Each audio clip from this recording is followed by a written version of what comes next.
Welcome to the deep dive. We're tackling a big one today. The intricate and often fascinating relationship between the People's Republic of China and the United States. Yeah, it's definitely compelling. You, our listener, have given us a really compelling set of sources to work with, and our job is basically to pull out the most crucial, interesting, and maybe even surprising insights for you. Consider us your guides through this complex landscape. Exactly. And it's quite a collection you've given us. We've got this jointly authored piece on strategic patience from the PRC Foreign Affairs Ministry and the US CIA, which, I mean, that alone is noteworthy. Right. Definitely raises an eyebrow. Then there are differing U.S. policy views from Project 2025, Mm. a CCP critique of that project, an interesting idea about reframing U.S.-China competition as a sport, Hmm. another look at strategic patience but focusing on American democracy, an analysis using Yin and Yang, a kind of thought experiment about China's global influence using a TEFL analogy. A teaching analogy. Oh. Yeah, and finally, a look at some really deep historical connections between China and the West. It's a lot to unpack. It really is. So our goal here is to dig into this U.S.-China dynamic. We want to understand this idea of strategic patience, what it actually means in practice, maybe explore where current U.S. political thinking might lead. And uncover some of those perhaps unexpected historical links. Exactly, all while, keeping our perspective objective and just trying to make sense of it all for you. Okay, let's jump in. Maybe start with that thing that seems, well, a bit counterintuitive given current tensions. This idea of strategic patience having joint support. Yeah, it's fascinating. What's really interesting about how the joint article defines strategic patience is that it's not passive. It's not just waiting around. Okay. Instead, it's framed as a very active, deliberate approach. It really emphasizes that both sides, the PRC and the USA, need to actively practice restraint, prioritize actual dialogue, and really try hard to understand each other's core interests. Core interests and how their systems work. And how their systems work, exactly. Those internal domestic dynamics. Right. And a key point the article makes about the U.S. side is the nature of its democracy. The regular political shifts, the sheer range of public opinions, and that whole system of checks and balances. Mm-hmm. It suggests that understanding these sort of inherent features is absolutely essential for an outside player like China when dealing with the U.S. Precisely. The article spells out the fundamental interests each side needs to recognize. For the U.S., it lists things like national security, economic prosperity, and democratic values. Okay. Standard list. And for the PRC, it's sovereignty, territorial integrity, and economic development. Strategic patience, in this view, means recognizing these are critical priorities for the other side. So don't poke those bears unnecessarily. Basically, yeah. Avoid actions that could be seen as undermining them and instead focus on building trust through consistent communication. Which makes sense. They mention high-level meetings, obviously, but also these Track 1.5 and Track 2 dialogues, where you get government-affiliated folks and non-governmental experts talking together. Right, those back channels. They're important for clarifying intentions, trying to prevent misunderstandings from blowing up. And it's not just about agreeing, is it? It's also having ways to manage disagreements when they happen, because they will happen. Definitely, before they turn into bigger conflicts. Plus, there's this emphasis on fostering mutual understanding through cultural exchanges, educational stuff. Yeah. Seems like a long game. It does. And the fact that this principle, strategic patience for navigating American democracy's complexities, is jointly endorsed, notionally at least, by the PRC Foreign Affairs Ministry and the US CIA. Well, even if it's hypothetical in the document. It's quite notable. It suggests there's a shared recognition, maybe theoretical, but shared, of the value of this kind of approach. Okay, so that's the stated principle, strategic patience. But what happens when the very system you're being patient with is itself going through big changes? The article talks about these revolutions within U.S. democracy. Yes, and this is where that joint piece really connects strategic patience to these wider transformations happening in American society.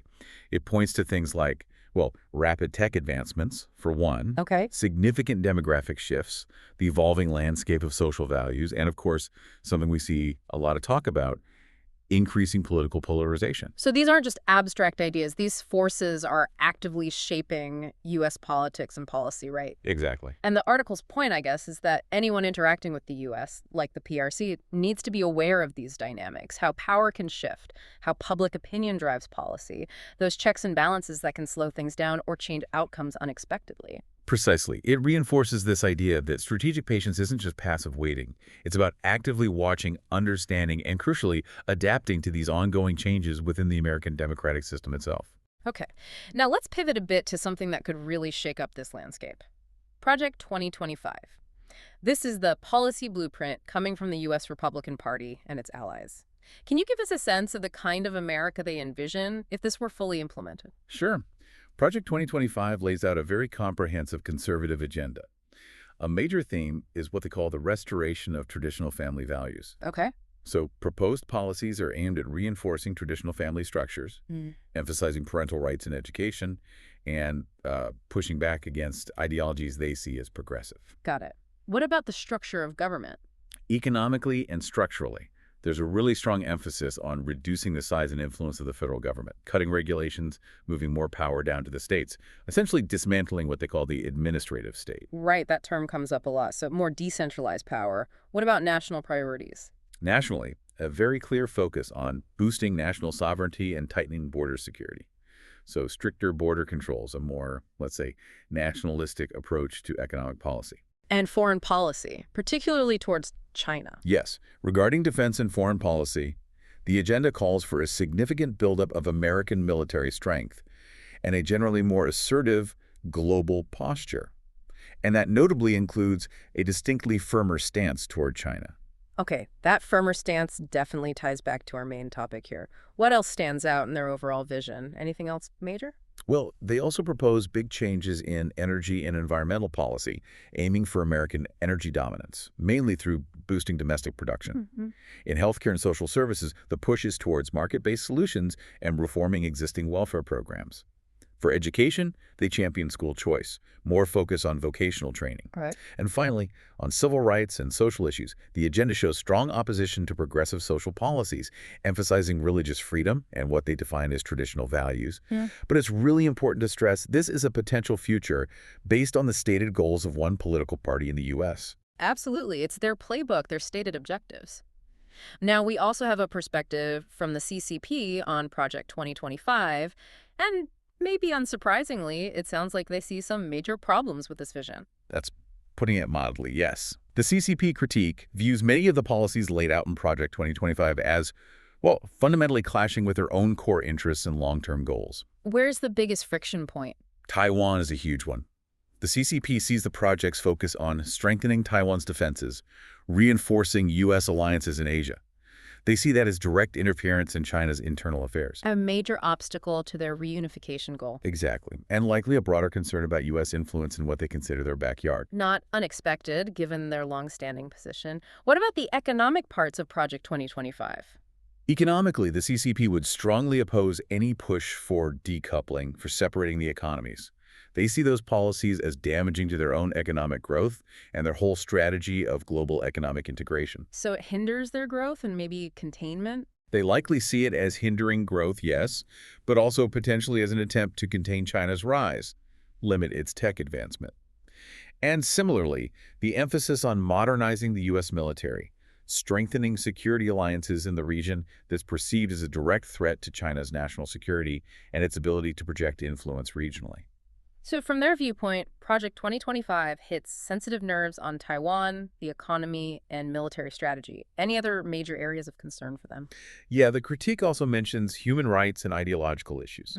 They view the project's criticisms of their human rights record and political system as just unwarranted interference in their internal affairs. Standard response there. Pretty much. And finally, they interpret the agenda's focus on countering CCP global influence and promoting democratic values worldwide as a direct challenge to China's own global ambitions and its preferred vision for the future international order. So essentially, they see big parts of Project 2025 as a fundamental challenge across the board. It certainly paints a picture of potentially much higher friction if those policies were actually put into practice. Okay, let's shift gears a bit. One of our sources suggests a rather different way to manage this whole relationship, turning the U.S.-China competition into a sport. That's an interesting framing. It is an intriguing analogy, isn't it? Yeah. The core idea seems to be shifting away from this potentially really destructive adversarial dynamic towards more of a framework, like agreed upon rules, a focus on healthy competition, all aiming to minimize the risk of serious conflict. Okay, so what would some of these rules of the game actually look like? How would that work? Well, the suggestions include things like establishing clear, mutually agreed rules of engagement through ongoing diplomatic talks, Mm, bilateral agreements on critical stuff like trade practices, maybe tech development boundaries. okay, clearer boundaries. It also emphasizes trying to foster greater economic interdependence, but through trade that actually benefits both sides, maybe joint initiatives, and strengthening those military-to-military communication channels. To avoid accidents and miscalculation. Exactly. Confidence-building measures, crisis channels, that sort of thing. So, more open communication, clearer lines in competitive areas. What about the really sensitive flashpoints, like Taiwan? The proposal suggests tackling core security concerns, especially Taiwan, through sustained dialogue and actual confidence-building measures, rather than just resorting to confrontation. Hmm, easier said than done, perhaps. Perhaps, but that's the proposal. It also stresses promoting people-to-people exchanges, cultural, educational, that track to diplomacy again to build better understanding and working together on shared global challenges. Like climate change, pandemics. Right.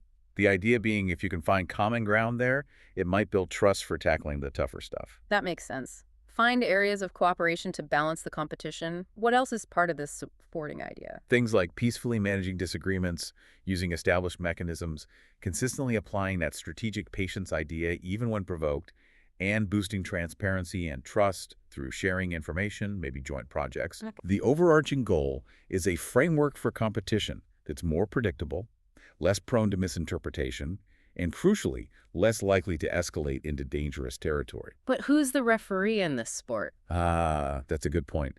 One potential pitfall of the analogy is agreeing on who sets the rules and how they're enforced.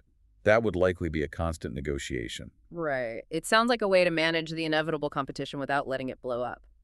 Now we have another look at strategic patience, this time really stressing its role in navigating the complexities of American democracy itself. Interesting how this concept keeps coming back. Yes, and this repetition in the joint article really hammers home the point that strategic patience, as they define it, isn't meant as weakness or just doing nothing. Right. Instead, it's framed as a necessary pragmatic recognition of how the American democratic system actually functions, those regular political changes, the diverse and often shifting public views, the checks and balances we talked about. So it's about accepting that U.S. policy can and will change, and other countries need to be ready for that, avoid overreacting to every short-term shift. Precisely. It's about understanding that changes in U.S. policy aren't always inherently hostile acts directed at you, and that a measured, patient, strategically informed approach is probably more likely to foster stable, predictable relations in the long run. Okay. Now we're moving into some more conceptual stuff. There's this idea of seeing U.S. PRC relations through a yin and yang lens, even described as having a quantum aspect. Sounds a bit abstract. It is pretty metaphorical, yeah. Yeah. This analysis uses yin and yang to try and capture the seemingly contradictory but also deeply interconnected nature of the U.S. and China. It suggests the U.S., with its strong democratic emphasis, tends to operate more like a binary system, Binary how? characterized by transparency, open public debate that often leads to clear polarization, and clearly defined rule of law, checks and balances. It likens this to the concept of the Dao representing a more definitive duality, perhaps. Okay, like an on or off switch. So how does China fit into this metaphor? What's the quantum part? China's approach is described as more quantum, operating with a decision-making process that often seems to prioritize consensus building within the party structure, a strong focus on economic pragmatism and being adaptable, Mm-hmm. and a policy approach that can look assertive in one context and cooperative in another, depending on the issue. It's more like those qubits in quantum computing, potentially in multiple states at once until you measure them, so to speak. Ah, okay. Less either, more nuanced, context dependent. So how do these two kind of fundamentally different systems interact? The analysis points to both complementary aspects and inherent conflict. Economically, obviously, they're deeply intertwined, trade, investment, a lot of interdependence there. Right. And they do have the potential to collaborate on big global challenges. But their fundamental differences in ideology, their geopolitical rivalry, that naturally creates significant friction points. So given these clashing operating systems, how can they actually manage the relationship effectively? Well, the suggestions here echo some things we've already discussed. Consistent use of strategic patience, for one. Okay. Genuine, mutual respect for each other's core interests and maybe fundamental values, even if you don't agree with them. A more flexible, nuanced diplomatic approach from the U.S. side that acknowledges China's multifaceted nature. Not treating it as monolithic. Exactly. Continued, but carefully managed, economic engagement, and using multilateral forums for cooperation where possible. The core idea is recognizing and navigating this inherent duality, this yin-yang, rather than trying to force one system into the logic of the other. It's a fascinating way to think about it, that interplay of opposing yet connected forces. Now let's turn to another interesting analogy. China acting like a TEFL teacher in its approach to global influence. Explain that one. Yeah, the TEFL teacher analogy. The core idea is that for China to effectively build influence globally, it needs an approach that's highly sensitive to different learning styles, meaning understanding diverse cultural norms, local contexts, national priorities. Just like a good TEFL teacher, teaching English as a foreign language adapts methods for students from different backgrounds and ages. Okay. China should tailor its engagement strategies to the specific needs and stated priorities of different countries, not a one-size-fits-all approach. So, customized engagement, what does that look like practically? It emphasizes cultural sensitivity in all dealings, using communication strategies that actually resonate locally, building diverse partnerships that fit different levels of economic development or different levels of interest in Chinese initiatives.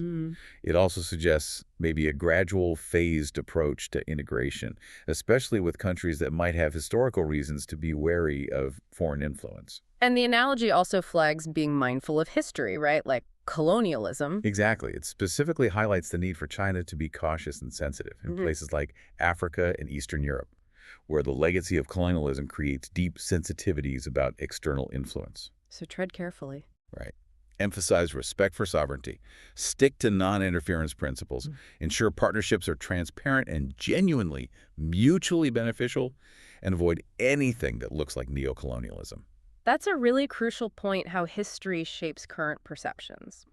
Now, the source also gets a bit speculative, mentioning a potential future treaty establishing spheres of influence. That sounds kind of old school. It does raise some thought-provoking, maybe controversial possibilities. The source suggests that maybe, down the line, a formal treaty between major powers, U.S. and allies, China, perhaps others, that clearly maps out spheres of global influence. Might actually help. Might actually facilitate cooperation on bigger global goals, beyond just trade, but it immediately acknowledges the huge challenges. Yeah, I can imagine. Negotiating that, implementing it, balancing all the competing interests, making sure it actually leads to stability and not just carving up the world. It's very complex, definitely speculative, but it pushes you to think about future global power structures. Definitely food for thought. Okay, finally, we have this discussion about China's long and often overlooked history of connections with the West. Going way beyond recent history, this could offer some surprises. Indeed. This part of the deep dive is a useful reminder that China's engagement with the world isn't just a recent phenomenon. It highlights the huge impact of the Mongol Empire centuries ago. Right, stretching into Europe. Deep into Europe, establishing crucial trade routes, the Pax Mongolica facilitating exchange, Marco Polo, technology transfer, and it demonstrably influenced European powers, including Britain. That's a much earlier form of interconnection than we usually think about. A kind of early globalization, maybe less recognized. What about connections to the Americas? The source mentions some, let's say, less mainstream historical narratives, like the story of Narati King, who some interpretations suggest might have reached California way back in the 1450s. Really? That early? Well, the definitive historical evidence is still debated, but it raises the intriguing possibility of a very early Chinese presence. It also touches on the genetic links identified between migrations from areas near China and the heritage of some Native American populations. Suggesting much older, deeper connections. Much deeper, more ancient connections than commonly understood, yes. It's fascinating to think about these long historical threads. How could China potentially use this deeper history now in its diplomacy? The source suggests China could strategically leverage this long history in its cultural diplomacy, promoting more research, supporting exhibitions on shared heritage, just fostering greater global awareness of these links. Why? To build trust. Partly.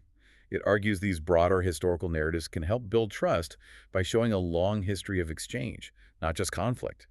It can provide valuable long-term perspective for current policy debates. And Potentially, it could support a vision of a multipolar world by highlighting the historical reality of diverse global interactions over centuries. It's a good reminder that today's geopolitics rests on layers and layers of interconnected history, often in unexpected ways. Precisely. Understanding these long-term historical currents can provide really important context for navigating the complexities of the U.S.-China relationship today. Well, this has truly been a deep dive. Wow. We've covered a remarkable amount of ground. From those foundational principles of strategic patience, at least theoretically shared, Hmm. to the potential future laid out in Project 2025 and the contrasting CCP view. We explored that interesting idea of reframing competition as a sport. The yin and yang, the quantum dynamic. Right, the complex quantum nature of their interactions, China's need for that culturally nuanced TEFL teacher approach globally, Mhm. and these really surprisingly deep, long historical ties between China and the West. And I think the big takeaway is just how much navigating this incredibly important relationship requires. Nuanced understanding of different perspectives, a sustained commitment to patience, even when it's hard. And recognizing this complex interplay of history, politics, economics, Yeah. all constantly shaping things. So here's a final thought for you, our listener, to chew on. Considering these deep historical connections we just talked about, and that stated commitment, at least on paper, to strategic patience, what might be some of the more unexpected ways the U.S.-China relationship could evolve in the coming decades? Good question. We encourage you to really think about the long-term interplay of all these complex forces we've explored today. Thanks for joining us on the Deep Dive.